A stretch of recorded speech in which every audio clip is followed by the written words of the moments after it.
जब हम हिटलर का नाम सुनते हैं तो हमारे दिमाग में एक ही तस्वीर बनती है। हॉलोकॉस्ट, गैस चेंबर्स और लाखों यहूदियों की हत्या। और जब हम इजराइल का नाम सुनते हैं तो हम सोचते हैं कि एक ऐसा देश जो हॉलोकॉस्ट के बाद यहूदियों का घर बना। पर इन दोनों के बीच एक ऐसा कनेक्शन है जो ना तो इजराइल बताना चाहता है, ना जर्मनी और ना ही मेन स्ट्रीम हिस्ट्री। और वो कनेक्शन है हवारा अग्रीमेंट, यानी ट्रांसफर अग्रीमेंट। 1933 में नाज़ी जर्मनी और ज़ायनिस्ट फेडरेशन ऑफ जर्मनी के बीच एक डील हुई थी जिसने उन यहूदियों को जर्मनी से पैलेस्टाइन जाने में मदद की जो जाना चाहते थे। पर यह इतना सिंपल नहीं था। इसके पीछे की राजनीति, इसके पीछे के कैलकुलेशन और इसके लॉन्ग टर्म कॉन्सिक्वेंसेस, ये सब मिलकर इसे इतिहास की सबसे कॉम्प्लिकेटेड कहानियों में से एक बनाता है। और आज हम यही कहानी जानेंगे। लेकिन इस पूरी कहानी को समझने के लिए पहले एक कॉन्सेप्ट को समझना होगा जिसे ज़ायनिज़्म कहते हैं। 19वीं सदी के अंत में यूरोप में यहूदियों के साथ बहुत भेदभाव होता था। रशिया में पग्रॉम्स होते थे, यानी यहूदियों के खिलाफ ऑर्गेनाइज्ड वायलेंस। फ्रांस में ड्राइफस अफेयर हुआ जिसमें एक यहूदी ऑफिसर को झूठे आरोप में सजा दी गई। इन सब घटनाओं ने एक ऑस्ट्रियन जूइश जर्नलिस्ट को सोचने पर मजबूर कर दिया, जिनका नाम था थियोडोर हर्ट्ज़ल। हर्ट्ज़ल ने 1896 में एक किताब लिखी, द जूडेनस्टाट, यानी द जूइश स्टेट। उन्होंने कहा कि यहूदियों को यूरोप में कभी भी इक्वल नहीं माना जाएगा, इसीलिए यहूदियों का अपना एक अलग देश होना चाहिए। यही आइडिया ज़ायनिज़्म कहलाया, यानी यहूदियों के लिए एक अलग होमलैंड। पर यह होमलैंड कहां पर हो? तो इसके लिए हर्ट्ज़ल ने कई ऑप्शंस देखे, जिसमें अर्जेंटीना का नाम आया, उगांडा का नाम आया, पर अल्टीमेटली पैलेस्टाइन को चूज किया गया, क्योंकि यहूदी धर्म में पैलेस्टाइन यानी द लैंड ऑफ इजराइल का एक रिलीजियस सिग्निफिकेंस है। ये वो जमीन है जहां एंशिएंट इजराइल था। 1897 में पहली ज़ायनिस्ट कांग्रेस हुई और तब से ज़ायनिस्ट मूवमेंट का एक ही गोल था, पैलेस्टाइन में एक यहूदी स्टेट बनाना। अब एक जरूरी बात समझिए, सभी यहूदी ज़ायनिस्ट नहीं थे। ये बहुत इंपॉर्टेंट पॉइंट है। उस वक्त यहूदी कम्युनिटी 3 हिस्सों में बटी हुई थी। एक हिस्सा था ज़ायनिस्ट्स का, जो पैलेस्टाइन जाना चाहते थे। दूसरा हिस्सा था एसिमिलेशनिस्ट्स का, जो यूरोप में रहकर वहां के समाज में घुल मिल जाना चाहते थे। और तीसरा हिस्सा था सोशलिस्ट और कम्युनिस्ट यहूदियों का, जो कहते थे कि यहूदियों की समस्या क्लास स्ट्रगल से जुड़ी हुई है, ना कि नेशनल आइडेंटिटी से। यही डिवीजन बाद में बहुत इंपॉर्टेंट बन जाती है जब हवारा अग्रीमेंट की बात आती है। जनवरी 1933 को एडोल्फ हिटलर जर्मनी का चांसलर बना और उसके साथ ही जर्मनी में यहूदियों की जिंदगी एक अंधेरे में डूबने लगी। अप्रैल 1933 में नाज़ी पार्टी ने जूइश बिजनेसेस का बॉयकॉट अनाउंस किया, जिसके बाद यहूदी डॉक्टर्स, लॉयर्स और भी जो गवर्नमेंट जॉब्स में थे उन सबको निकाला जाने लगा। फिर 1935 में न्यूरेमबर्ग लॉज लाया गया, जिससे यहूदियों को फॉर्मली सेकेंड क्लास सिटीजन्स बना दिया गया। यहूदी और नॉन जूइश जर्मन्स के बीच शादी इल्लीगल हो गई। यहूदियों पर इतना प्रेशर था कि वो जर्मनी छोड़ना चाहते थे, पर जाते कहां? अमेरिका ने स्ट्रिक्ट इमिग्रेशन कोटाज लगाए हुए थे, ब्रिटेन ने भी दरवाजे बंद किए हुए थे और बाकी यूरोपियन कंट्रीज भी ज्यादा वेलकम नहीं कर रही थीं। और इधर पैलेस्टाइन में ज़ायनिस्ट फेडरेशन अपना काम कर रहा था। वो यहूदियों को पैलेस्टाइन लाना चाहते थे। दोनों के गोल्स अलग थे, पर एक पॉइंट पर ओवरलैप भी करते थे। नाज़ीज चाहते थे यहूदी जर्मनी छोड़े, ज़ायनिस्ट्स चाहते थे सारे यहूदी पैलेस्टाइन आए, और फिर इसी ओवरलैप ने जन्म दिया हवारा अग्रीमेंट को। अगस्त 1933 को नाज़ी जर्मनी के इकोनॉमिक्स मिनिस्ट्री और ज़ायनिस्ट फेडरेशन ऑफ जर्मनी के बीच एक अग्रीमेंट साइन हुई, हवारा अग्रीमेंट। हिब्रू में हवारा का मतलब होता है ट्रांसफर। इस अग्रीमेंट की टर्म्स और कंडीशंस ये थी कि जो यहूदी जर्मनी छोड़कर पैलेस्टाइन जाना चाहते हैं वो अपना पैसा एक स्पेशल अकाउंट में जमा करेंगे और उस पैसे से जर्मन गुड्स खरीदे जाएंगे। जब वो जर्मन गुड्स पैलेस्टाइन एक्सपोर्ट होंगी, तब पैलेस्टाइन में उन गुड्स की बिक्री से जो पैसा आएगा वो उन यहूदियों को मिलेगा जब वो पैलेस्टाइन पहुंचेंगे। यानी यहूदी जर्मनी भी छोड़ेंगे, अपना पैसा भी जर्मन इकोनॉमी में लगाएंगे और बदले में पैलेस्टाइन में जाकर सेटल होंगे। 1933 से 1939 के बीच इस अग्रीमेंट के जरिए लगभग 60,000 जर्मन जूस पैलेस्टाइन पहुंचे और लगभग 100 मिलियन राइक्समार्क्स की वैल्यू का कैपिटल ट्रांसफर हुआ। अब सबसे बड़ा सवाल कि ये डील क्यों हुई? नाज़ीज के पर्सपेक्टिव से देखें तो वो यहूदियों को जर्मनी से निकालना चाहते थे। उस वक्त उनका गोल मास मर्डर नहीं था, वो गोल बाद में आया। 1933 में गोल था यहूदियों को जाने पर मजबूर करना। ज़ायनिस्ट्स के पर्सपेक्टिव से देखें तो वो पैलेस्टाइन में यहूदी पॉपुलेशन बढ़ाना चाहते थे। उन्हें ट्रेन्ड, एजुकेटेड और फाइनेंशियली केपेबल इमिग्रेंट्स चाहिए थे। दोनों के इसी गोल्स ने एक प्रैग्मैटिक डील को जन्म दिया। पर इस डील पर बाकी दुनिया के यहूदियों का रिएक्शन क्या था? तो दुनिया भर में यहूदी ऑर्गेनाइजेशंस ने नाज़ी जर्मनी का बॉयकॉट अनाउंस किया था। नाज़ी गुड्स मत खरीदो, नाज़ी जर्मनी से ट्रेड मत करो। ये बॉयकॉट काफी इफेक्टिव भी था और नाज़ी इकोनॉमी को इससे नुकसान भी हो रहा था। लेकिन हवारा अग्रीमेंट ने उस बॉयकॉट को तोड़ दिया, क्योंकि इस अग्रीमेंट की वजह से जर्मन गुड्स पैलेस्टाइन जा रहे थे। ज़ायनिस्ट फेडरेशन खुद नाज़ी जर्मनी से ट्रेड कर रही थी, जिससे बाकी यहूदी कम्युनिटीज बेहद नाराज हुईं। उन्होंने कहा, तुम उस सरकार से डील कर रहे हो जो हमें मार रही है, तुम उनकी इकोनॉमी को सपोर्ट कर रहे हो। तो इस पर ज़ायनिस्ट लीडरशिप का जवाब था कि हमारा गोल पैलेस्टाइन है और जो भी उसमें हेल्प करेगा हम उससे डील करेंगे। ये एक बेहद कंट्रोवर्शियल और मॉरली कॉम्प्लेक्स पोजीशन थी। 1933 में जब हवारा अग्रीमेंट हुई तो उस वक्त दुनिया भर के यहूदी नेता और ऑर्गेनाइजेशंस इसके सख्त खिलाफ थे।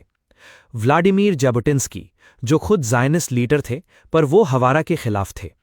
उनका कहना था, नाज़ी से कोई डील नहीं होगा, बॉयकॉट जारी रहेगा। अमेरिकन जूइश कांग्रेस ने कहा, ये अग्रीमेंट नाज़ी रिजीम को लेजिटिमाइज करती है। वर्ल्ड ज़ायनिस्ट ऑर्गेनाइजेशन के अंदर भी काफ़ी डिबेट हुआ। एक साइड कह रही थी, ये डील मॉरल रूप से गलत है, हम नाज़ीज़ की इकोनॉमी को सपोर्ट कर रहे हैं। तो दूसरी साइड कह रही थी, हमें प्रैग्मैटिक होना होगा, अगर हम इससे यहूदियों को पैलेस्टाइन ला सकते हैं तो यही करना होगा। इतनी बहस होने के बाद भी आखिरकार डील हो ही गई। तो इस डील के लॉन्ग टर्म कॉन्सिक्वेंसेस क्या हुए? पहला कॉन्सिक्वेंस, 60,000 जर्मन जूस पैलेस्टाइन पहुंचे। ये लोग एजुकेटेड थे, ट्रेन थे। इन्होंने पैलेस्टाइन की ज़ायनिस्ट इकोनॉमी को मजबूत किया। दूसरा कॉन्सिक्वेंस, जो यहूदी जर्मनी में रहे वो बाद में हॉलोकॉस्ट का शिकार हुए, जो गए वो बच गए। तीसरा कॉन्सिक्वेंस, इस डील ने प्रूव किया कि ज़ायनिस्ट लीडरशिप की प्रायोरिटी थी पैलेस्टाइन, यहूदियों की तत्काल सेफ्टी से ज्यादा। ये एक बेहद कड़वा सच है। फिर 1939 में वर्ल्ड वॉर 2 शुरू हो गई, जिसके बाद हवारा अग्रीमेंट ऑफिशियली खत्म हो गई और फिर शुरू हुआ हॉलोकॉस्ट। 1941 से 1945 के बीच नाज़ीज़ ने सिस्टमैटिक तरीके से 60 लाख यहूदियों को मार डाला, गैस चेम्बर्स में, कॉन्सेंट्रेशन कैंप्स में। ये इंसानी इतिहास का सबसे बड़ा जेनोसाइड था। 1945 में जब वॉर खत्म हुई तो दुनिया ने जो देखा उसे देखकर पूरी दुनिया शर्मिंदा हो गई, जिसके बाद उस शर्म ने एक पॉलिटिकल विल बनाई। 1947 में यूनाइटेड नेशंस ने एक प्लान पास किया, UN partition plan for Palestine. इसमें पैलेस्टाइन को 2 हिस्सों में बांटा जाना था, एक यहूदी स्टेट के लिए और एक अरब स्टेट के लिए। यहूदियों ने तो इसे माना, पर अरब कंट्रीज ने मना किया। फिर भी 14 मई 1948 को स्टेट ऑफ इजराइल का ऑफिशियली ऐलान हुआ, जिसके अगले ही दिन अरब कंट्रीज ने इजराइल पर हमला कर दिया। ये पहली अरब इजरायली वॉर थी जिसमें इजराइल जीता। तो हिटलर का इससे क्या कनेक्शन है? तो यहां एक बहुत इंपॉर्टेंट और अनकंफर्टेबल पॉइंट यह है कि अगर हॉलोकॉस्ट ना हुआ होता तो क्या इजराइल 1948 में बन पाता? बहुत से हिस्टोरियंस का कहना है शायद नहीं। हॉलोकॉस्ट ने दुनिया भर की सिंपैथी यहूदियों के साथ कर दी। हॉलोकॉस्ट ने प्रूव किया कि यहूदियों को यूरोप में सेफ नहीं रखा जा सकता। हॉलोकॉस्ट ने यूएन पार्टीशन प्लान के लिए पॉलिटिकल विल बनाई, यानी हिटलर का वो काम जो उसने यहूदियों को डिस्ट्रॉय करने के लिए किया, उसी ने अल्टीमेटली इजराइल के क्रिएशन में एक की रोल प्ले किया। ये हिस्ट्री का सबसे आयरॉनिक और ट्रैजिक ट्विस्ट है। हिटलर यहूदियों को खत्म करना चाहता था, लेकिन उसी के एक्शंस ने यहूदियों को एक देश दिला दिया। हवारा अग्रीमेंट के बाद एक और डील हुई जो उतनी ही कंट्रोवर्शियल थी। 1952 में इजराइल बनने के सिर्फ 4 साल बाद वेस्ट जर्मनी और इजराइल के बीच एक रेपरेशंस अग्रीमेंट हुई, जिसे लग्जमबर्ग अग्रीमेंट कहते हैं। इसमें वेस्ट जर्मनी ने अग्री किया कि वो हॉलोकॉस्ट के लिए इजराइल को कॉम्पेंसेशन देगा, 3 बिलियन डॉइश मार्क्स। ये उस वक्त बहुत बड़ी रकम थी। इजराइल के अंदर इस डील पर बहुत विवाद हुआ। हॉलोकॉस्ट सर्वाइवर्स और उनके परिवार कह रहे थे, हम उन लोगों से पैसे नहीं लेंगे जिन्होंने हमें मारा, ये हमारे मरे हुए लोगों की बेइज्जती है। इजराइल की पार्लियामेंट केनेसेट में इस डील पर डिबेट के दौरान प्रोटेस्ट्स भी हुए। पर Israeli PM David Ben Gurion ने कहा, इजरायल को ये पैसा चाहिए, हमें अपना देश बनाना है। हॉलोकॉस्ट की वजह से जो इकोनॉमिक नुकसान हुआ है उसकी भरपाई होनी चाहिए। जिसके बाद डील हुई और उस रकम ने इजरायल की अर्ली इकोनॉमी को बहुत मजबूत किया। रेलवेज बनी, शिप्स खरीदी गईं, इंफ्रास्ट्रक्चर डेवलप हुआ। इस पूरी कहानी में एक पर्सपेक्टिव और है जो अक्सर इग्नोर होता है, पैलेस्टाइन के अरब लोगों का। जब ज़ायनिस्ट मूवमेंट शुरू हुई तब पैलेस्टाइन में यहूदी पॉपुलेशन बहुत कम थी। वहां मोस्टली अरब मुस्लिम्स और क्रिश्चियंस रहते थे जो सदियों से उस जमीन पर थे। जैसे जैसे यहूदी इमिग्रेशन बढ़ी, टेंशन्स और बढ़ने लगी। 1948 में जब इजरायल बना तो 7 लाख से ज्यादा पैलेस्टीनियन अरब्स अपने घर छोड़कर भागने पर मजबूर हुए। कुछ डर की वजह से भागे तो कुछ को जबरदस्ती निकाला गया। इसे पैलेस्टीनियंस नकबा कहते हैं। अरबिक में नकबा का मतलब होता है कैटास्ट्रोफी, यानी एक कम्युनिटी की ट्रेजेडी दूसरी कम्युनिटी की ट्रेजेडी की वजह से हुई। हॉलोकॉस्ट की वजह से यहूदियों को एक स्टेट मिली, उसी स्टेट के बनने से पैलेस्टीनियंस को अपनी जमीन खोनी पड़ी। ये साइकिल ऑफ ट्रेजेडी आज भी जारी है। गाजा में जो हो रहा है, वेस्ट बैंक में जो हो रहा है, ये सब उसी 1948 की अधूरी कहानी का हिस्सा है। इतिहास किसी एक के साथ नहीं होता, हर साइड का अपना दर्द होता है, हर साइड की अपनी ट्रेजेडी होती है। और एक बैलेंस्ड, एक ऑनेस्ट इंसान होने के लिए दोनों साइड्स को समझना बहुत जरूरी होता है। दोस्तों, ये सब आज क्यों रेलेवेंट है? क्योंकि जब भी इजराइल पैलेस्टाइन कॉन्फ्लिक्ट की बात होती है, दोनों साइड्स हिस्ट्री को अपने तरीके से प्रेजेंट करती हैं। इजरायली कहते हैं हमें यहां होने का हक है, ये हमारी हिस्टोरिकल और रिलीजियस होमलैंड है। हॉलोकॉस्ट ने प्रूव किया कि हमें अपना देश चाहिए। पैलेस्टीनियंस कहते हैं हम यहां सदियों से थे, हमें हमारी जमीन से हटाया गया, हमारी नकबा को रिकॉग्नाइज करो। दोनों के आर्ग्यूमेंट्स में ट्रूथ है और दोनों के आर्ग्यूमेंट्स में कॉम्प्लेक्सिटी भी है। जो लोग सिर्फ एक साइड की बात सुनते हैं वो पूरी पिक्चर नहीं देख पाते। इसलिए इतिहास को ऑनेस्टली समझना चाहिए। यही एकमात्र तरीका है जिससे हम प्रेजेंट को बेहतर तरीके से समझ सकते हैं। हवारा अग्रीमेंट को भी जानना जरूरी है क्योंकि ये बताता है कि डेस्परेट सर्कमस्टांसेस में लोग और ऑर्गेनाइजेशंस क्या डिसीजंस लेते हैं। हॉलोकॉस्ट को भी जानना जरूरी है क्योंकि ये इंसानी इतिहास की सबसे बड़ी वार्निंग है।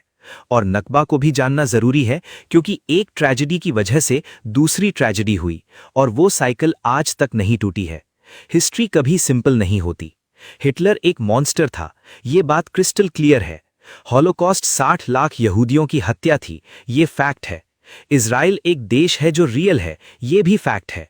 पैलेस्टीनियंस की ट्रेजेडी रियल है, ये भी फैक्ट है। इन सब फैक्ट्स को एक साथ रखना यही ऑनेस्ट थिंकिंग है। जो लोग हिस्ट्री को ब्लैक एंड व्हाइट में देखते हैं वो अक्सर गलत कंक्लूजन्स पर पहुंचते हैं। हवारा अग्रीमेंट ये नहीं कहती कि हिटलर ने इजराइल बनाया, ये कहती है कि डेस्परेट टाइम्स में इम्पॉसिबल चॉइसेस होती हैं और उन चॉइसेस के कॉन्सिक्वेंसेस जेनरेशंस तक चलते हैं। आज जब गाजा में बम गिरते हैं और जब इजराइल में सायरन्स बजती हैं तो उस सब की जड़ें इसी कॉम्प्लिकेटेड हिस्ट्री में हैं। इसे समझना होगा, इस पर अच्छे से सोचना होगा।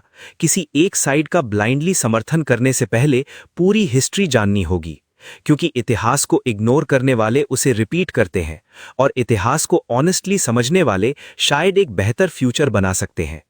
अगर ये वीडियो आपको इन्फॉर्मेटिव और थॉट प्रोवोकिंग लगी तो इसे लाइक करें, शेयर करें और चैनल को सब्सक्राइब जरूर करें और कमेंट में बताएं कि इस वीडियो के बारे में आपके क्या थॉट्स हैं। तब तक सोचते रहिए, पढ़ते रहिए और सवाल पूछते रहिए। धन्यवाद। जय हिंद।